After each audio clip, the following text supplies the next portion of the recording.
The Social Enterprise Development Centre was launched in 2001 by the Lahore University of Management Sciences and McGill University with the financial support of the Canadian International Development Agency.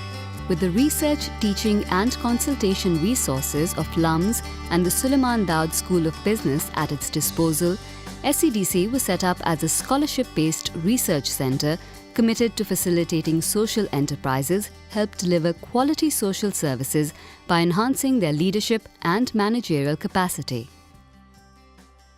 LUMS is an institution that focuses on excellence and it focuses on impact on society. In Pakistan, as a developing country, clearly there are many shortcomings. Social enterprise talks about people, their relationship to society, their relationship to economy.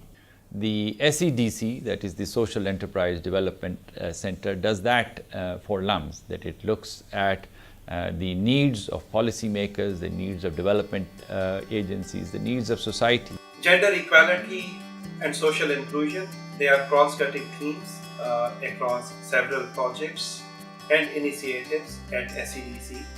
Gender in particular is one of our key areas, as we understand that gender is also a key gap, a challenge and an opportunity for social and economic development in Pakistan. We found that there is a very large segment of social sector which also needed capacity building in their management capability and leadership capability. So we decided to set up a center which would focus primarily on social sector organizations where although some of the core principles are same, but the nuances and approaches are somewhat different. SEDC is a center which is fully ingrained into the body DNA of LUMS. It is housed as part of the business school, but it draws strengths from overall LUMS faculty. It has benefited society through various activities, which is research and training. It is also a vehicle through which our students get exposed to the social enterprise area through internships and placements. More importantly now for SEDC, after these many years, there is a network of SEDC fellows spread all over Pakistan. There are thematic groups which are spread all over Pakistan. So there is a wide sort of network which is now available for SEDC and its activities all over the country. Relevance has been the key driving force for the Suleiman Daud School of Business. Relevance to the industry, relevance to the real world. We have the faculty, we have the infrastructure which is suited to train human resources. Here also the faculty has been trained over the last several years. And the strategy is that you would do research, training and consulting. So if you think of a triangle, then three triangle points will be research, training and consulting, and dialogue in the middle, so that we bring all these stakeholders to SEDC platform, and that's where we sort of do our activities and bring all these things into a academic scholastic sort of arena. SEDC's first collaboration with the Canadian International Development Agency lasted from 2001 to 2008. The Health Enterprise Leadership's Development Program was undertaken with the help of the David and Lucille Packard Foundation. In 2009, 10 and 11, SEDC partnered up with the City Foundation, and the National Leadership for Reproductive Health and Development Program saw SEDC partner up with the Packard Foundation once again in 2011. The National Leadership for Reproductive Health and Development project aims to establish and foster authentic, inclusive, cross-sectoral linkages among women leaders to advocate and mobilize policy change for family planning and reproductive health initiatives. David Packard, who was the founder of Packard Foundation, had a firm belief that only leadership can make a change happen. And that's how LUMS was brought in as a very credible university who can work on the leadership development, especially for family planning and reproductive health. And so first project that they did was all about the leadership development within the family planning and reproductive health. The objective of the project was to build capacity of a social sector, especially in the reproductive health sector, of the relevant departments of public sector and the NGOs who are working on reproductive health and family planning issues. The NLRHT project is overseen by the Project Advisory Committee and has three primary components: the Women's Leaders Network, the Strategic Paper Writers, and the Help Training. Project Advisory Committee was established and formed with the help of donor and key leaders in the public and NGO sector of Pakistan. Well, the committee is the one who examined how exactly this project should be visualized and conceptualized, and what exactly are we trying to look at. There was a lot of discussion on, look at these sectors, the industrial sectors, and how women's health and reproductive health behavior is impacted by their engagement in these sectors. As a part of Packard Foundation project, it was supposed that we are going to make a women leadership network. Basic purpose was to empower women and use their leadership qualities to influence the women at grassroots level. This is a network of 26 members who came from different walks of life, and we came together to get trained on the platform of LUMS to talk about specifically reproductive health issues in different walks of life. The main contribution of the Women Leaders Network actually is to mobilize women, fostering leadership, and it's building capacities and empowering women, especially those marginalized. We have targeted three different sectors for those strategy papers. One is textile, the other one is livestock, and the third one is footballs.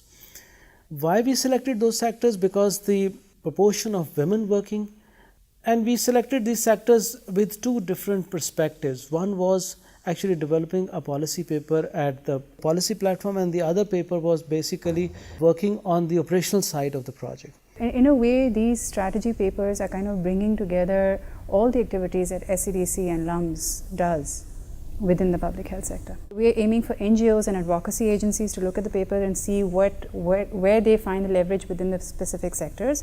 And we're also looking for some policy framework, dialogues that we can actually initiate with policymakers, the government, donor agencies, other international agencies that are involved within the sector. So in a sense, it's not just the academia that we're looking at. The Health Enterprise Leadership Program trainings aim to improve the service delivery of the reproductive health sector in Pakistan by enhancing the leadership and management skills of health service personnel.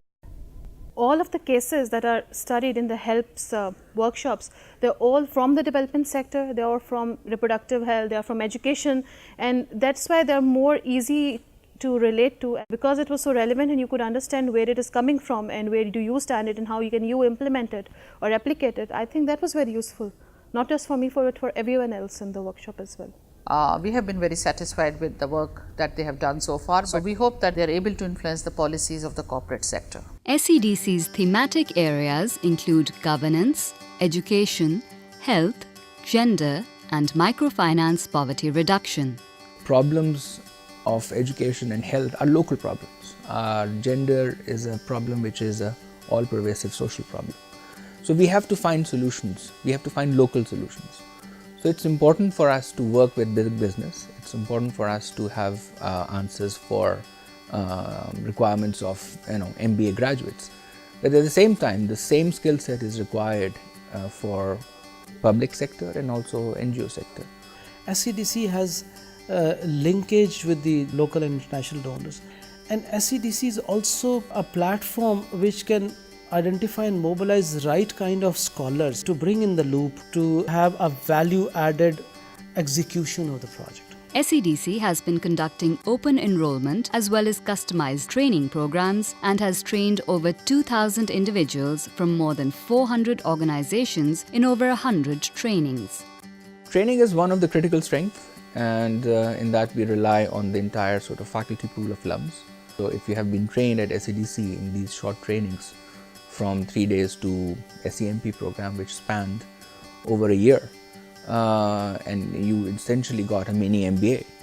These are very, very critical components of our activities. In both this respect, in terms of the brand which has been established in the market, a program being delivered by SDSB, and in terms of interest and competence of the faculty in this area, that has been built. We will now do more of policy studies so that we can influence social policy. We have a deep understanding of what is happening in this area. We have interacted with a large cross-section of social leaders. So we would be using that know-how to help devise policy which it improves the overall effectiveness of the sector. I see a tremendous future for such issues to be addressed by premier academic institutions such as LUMS.